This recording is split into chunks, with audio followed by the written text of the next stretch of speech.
今天我們來聊一個，可以說是深植在每個台灣人 DNA 裡的文化現象。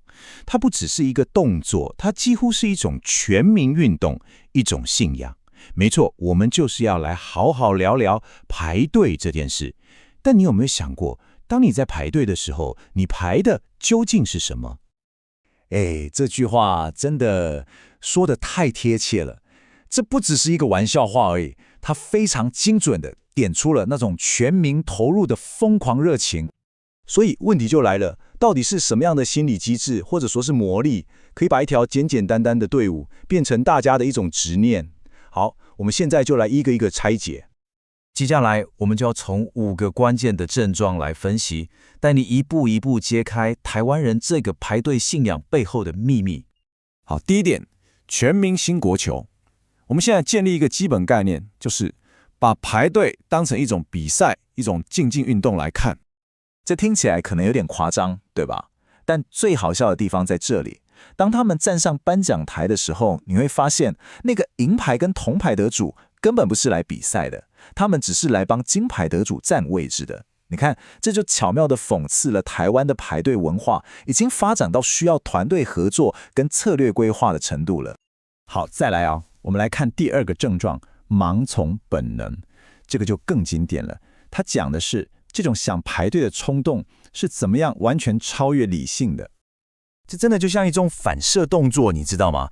眼睛看到長長的人龍，大腦好像就啪一聲關機了，腳就不聽使喚自己走過去了。先加入再說，至於這隊伍到底在排什麼，那是之後才要煩惱的事。這個例子真的太好笑了。你看，他心裡可能想說，哇，排成這樣，一定是超厲害的美食，連等等要發 IG 的文案都想好了。結果呢，很有耐心的等了20分鐘，才發現，怎麼前面的人上公車了？啊，原來我是在排公車站牌，甚至還傻傻的跟着隊伍往前走了好幾步。所以你看，這就抓到重點了。這句話，我們寧願排錯，也不能放過。這背後其實是一種很強烈的損失規避心理。白話一點就是怕錯過，怕吃虧了。錯過好東西的痛苦，遠比排錯隊浪費那一點時間的痛苦還要強烈太多了。好，接下來第3點，這個就更厲害了，叫做沉沒成本甜甜圈。這也完全是我們台灣人最愛講的那個 CP 值，遇到排隊直接宣告死亡的時刻。來，我們直接來算一筆賬。你看哦，一個甜甜圈賣你30塊，結果你為了這個甜甜圈排了整整2個小時。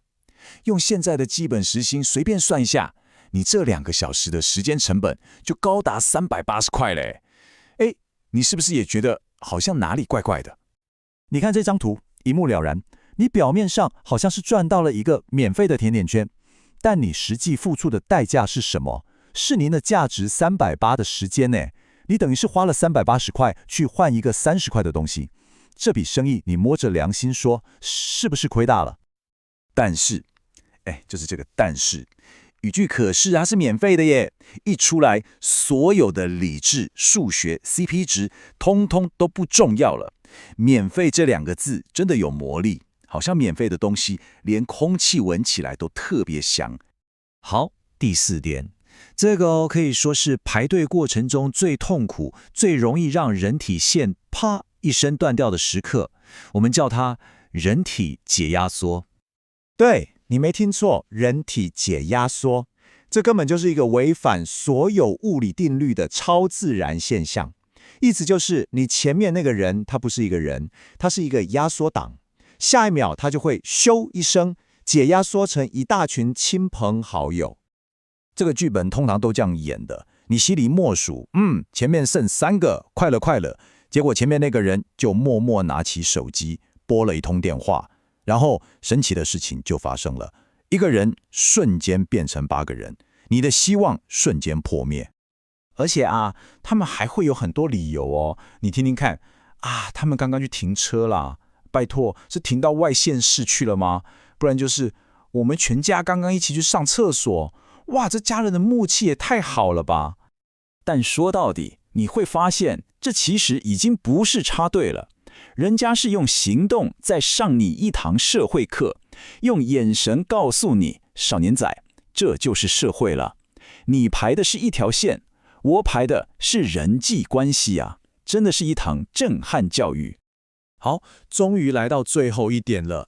當你經歷了千辛萬苦，終於排到了，你以為結束了嗎？不，真正的心理戰現在才正要開始。這就是巨大的反差。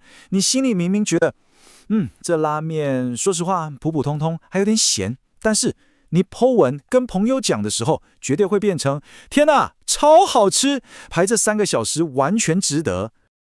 為什麼要騙人，甚至騙自己？